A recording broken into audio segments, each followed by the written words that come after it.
Soy fantasma guaraní que vive entre las piedras.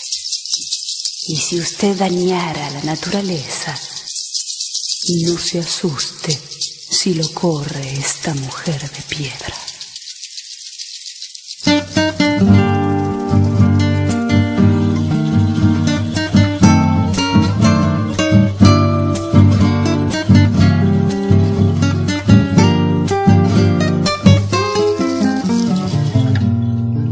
Itaguaini, niña del agua, sobre la tarde piel Panambí, tu voz no calla lo que no es justo y te pareces al Mainumbe.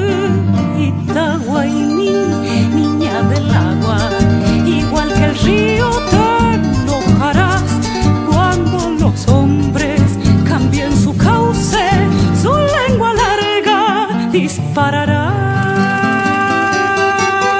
Itaguaini, voz de la selva, tienes el sueño del agua y niña de piedra, y con tu palabra podrás guiarnos al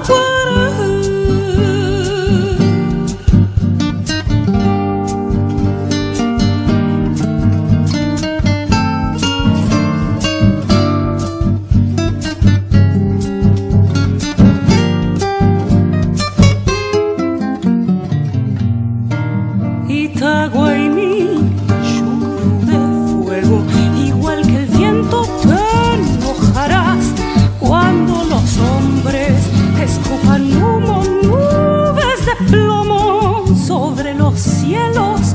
Itaguaini, voz de las piedras, como la tierra te enojarás cuando los hombres quemen el árbol, niña de piedra, y la cosecha. Itaguaini, voz de la selva, tienes el sueño del agua y niña de piedra, y con tu palabra